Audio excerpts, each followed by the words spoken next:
चौथे अध्याय में ज्ञान कर्म संन्यास योग का वर्णन। त्यक्त्वा कर्म फलासंगम नित्य तृप्तो निराश्रया कर्मन् हि प्रवर्तोऽपि नैव किंचित् करोति सः। जो व्यक्ति कर्म फल की इच्छा नहीं रखता, उनमें आसक्त नहीं रहता, हमेशा संतुष्ट रहता है, वह सभी प्रकार के कर्म को करता हुआ भी कुछ नहीं करता। भगवान ने चौथे अध्याय में ज्ञान और अज्ञान दोनों का अंतर बताया कि अज्ञानी व्यक्ति जब कर्म करता है तो बंधन में बंध जाता है, और ज्ञानी व्यक्ति कर्म करता है तो बंधन से मुक्त रहता है। तो दोनों का बताया कि जो व्यक्ति किसी भी कार्य को करने के पहले, शरीर है जब तक कर्म तो करना पड़ेगा, पर किसी भी कार्य को करने के पहले उससे मेरे को क्या मिलेगा इसका विचार ना करके शरीर कर्म करने के लिए होता है ऐसा मान करके कर्म करता है, तो ऐसे व्यक्ति का सभी प्रकार के कर्म करते हुए भी कर्म के बंधन से मुक्त हो जाता है। कई जन्मों के कर्म के कारण हमारे जीवन में कई प्रकार की परेशानी आती है, परंतु हमारी जो इंद्रिय भगवान ने दिया, इन इंद्रियों से हम अगर अच्छे कर्म करते हैं तो हमारी आने वाली परेशानी दूर हो जाती है। और इसलिए ये जो हाथ है हमारे, इन हाथों को यदि हम सत्कर्म करते हैं तो जो हमारे हाथ की बुरी रेखाएं हैं वो रेखाएं बदल करके अच्छी रेखाएं बन जाती। तो हमें जब तक हम सेवा का कार्य नहीं करेंगे, हमारे शरीर के ऊपर पहले जन्म के पाप बने रहते हैं, और उस पाप के कारण हमारी बुद्धि भ्रमित रहती है।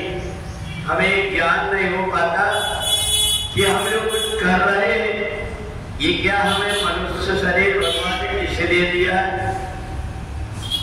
अपना काम तो केवल जानवर भी कर लेता है, परंतु वो परोपकार का कोई काम नहीं करता। तो इसलिए मनुष्य में और जानवर में ये अंतर होता है कि जो व्यक्ति सब प्रकार के कर्म को परमात्मा को अर्पण करके और हर समय कार्य करते रहता है, कार्य में लगे रहता है, तो कार्य जब वो करता है तो उसके भी किए हुए कर्म उसको सद्बुद्धि प्रदान करते हैं। अब इसलिए भगवान ने अर्जुन से कहा ज्ञान कर्म और संन्यास। अगर हम बुद्धि से काम लेते हैं, बुद्धि से विचार करके हम अगर कोई कार्य करते हैं, तो बुद्धि से विचार करके किए हुए जो कर्म है ये हमको बंधन में नहीं डालना।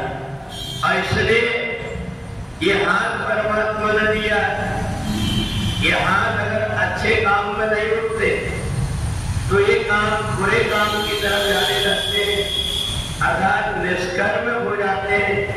और ये कर्म करना जब हाथ बंद कर देते हैं तो मेरे हाथ कहाँ उठेंगे कोई ठिकाना नहीं। इसलिए जो समझदार व्यक्ति होता है अपने जीवन को सेवा में लगा देता है, और जो जितनी सेवा करता है उतना पाप से मुक्त होते जाता है। और इसलिए देखने में आता है कि जब भी उसका शरीर छूटता है तो वो प्राप्त पुण्यकृतां लोकान् उषित्वा शाश्वती समा, ऐसे परिवार में जाकर के जन्म ले लेता है, वहां पर उसको कोई चीज की कमी नहीं रहती। जो व्यक्ति इस जन्म में बहुत प्रयत्न करते हैं हमें ये मिल जाए, हमें मिल जाए, परंतु जिसने पहले कुछ किया नहीं है वो कितना भी कोशिश कर ले सो परंतु लोग पावई से ढूंढ बचता है। दूसरों को देख करके वो रोते रह सकता है, परंतु उसे कुछ मिल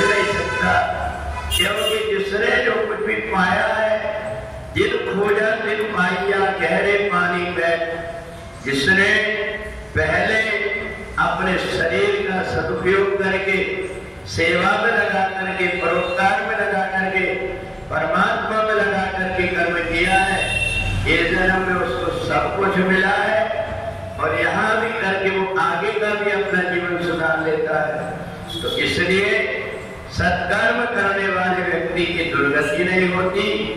इसलिए ज्ञान जिसको ये हो जाता है कि परमात्मा ने मनुष्य शरीर मेरे को शरीर दिया है कि मैं इस शरीर से अच्छे कर्म कर लूं, अगर वो इस प्रकार के अपने आचरण कर लेता है तो सभी प्रकार के कर्म करता हुआ और कर्म के बंधन से मुक्त हो जाता है। बोले वृंदावन बिहारी लाल